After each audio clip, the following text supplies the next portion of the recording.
I had the perfect clip to start this video. Some kid hanging out the back of his parents' car telling me I'm too slow, but I deleted it by accident. Damn. Anyway, this is my fixed gear conversion on an 80s Italian roadie. I built it a while ago, so if you haven't checked out that video, follow the link at the end of this video and have a look. Look, I love riding it and riding fixed. I built this bike with a 48-18 ratio to get me going, but it's time to change that. I need to go faster. 48-18 is a great cruising ratio, but downhill, man, my legs spin fast. Too fast. That's why today I'm going to drop the cog size and increase the gearing, so I don't blow out my knees. It's a super simple job to do, so follow along this video and see how it's done.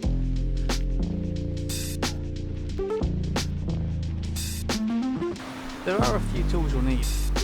15mm spanner to get that rear wheel off, a chain breaker, a C-spanner, and a chain whip. Oh, and don't forget that new cog. Mine is a 15 tooth from Token in the 1/8 inch width. Start by undoing those rear wheel nuts. Dropping the spanner and the wheel is optional. If you didn't know, the cog threads on the hub in the usual manner. Lefty loosey, righty tighty. But the lock ring is opposite. That way the cog gets tighter when you pedal, but the lock ring holds it on tight if you were to back pedal. Now it turns out my lock ring was already loose, so just go ahead and use your C-spanner, break that off and take it off. Getting the cog off can be a fight. It's going to be on there tight, and if you haven't got a 1-inch chain whip like me, it's going to be hard to get a grip and undo it.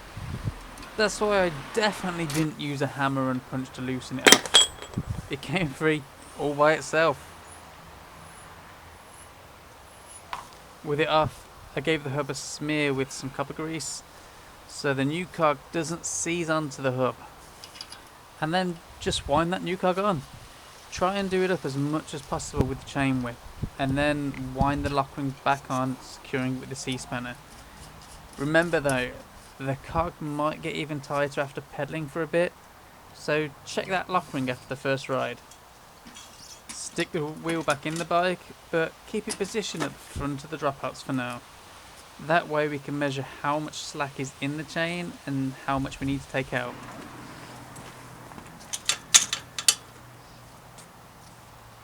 Now I'm using my chain tool to break that chain, being careful not to push that pin all the way out. With it split, I can pull the chain tight and see where it overlaps. For me, it would line up perfectly with two inner links, so I need to go to the next link along, break the chain again at the outer link.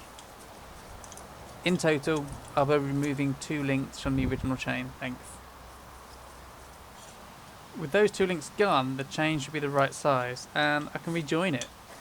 I always try and balance the pin so it sticks out an equal amount front and back. I ended up having a bit of a stiff link, so by putting the chain in the other slot in my tool, I can give the chain a little twist and loosen up that link.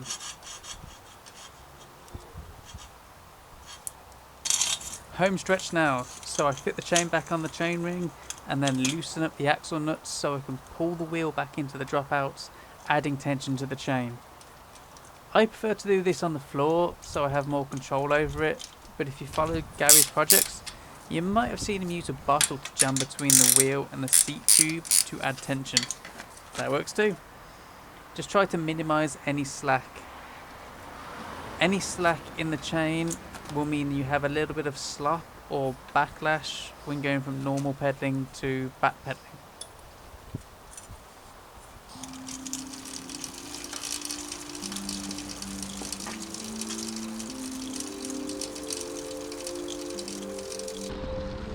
And that's it, job done. Just that drop in 3 teeth on the rear made the bike so much more comfortable for me to ride. It's not as easygoing as before, but riding down some of the long, shallow hills around here I'm no longer spinning my legs like crazy. It's comfortable. I can still make it up the hills with ease too, but then I always find hills a bit easier on a fixed gear. Self-propelling. That's it for today then. Thanks for tuning in. I hope this video helps if you're looking at doing this job yourself. Give it a thumbs up and subscribe if you want to see more. Enjoy the ride and I'll see you in the next one.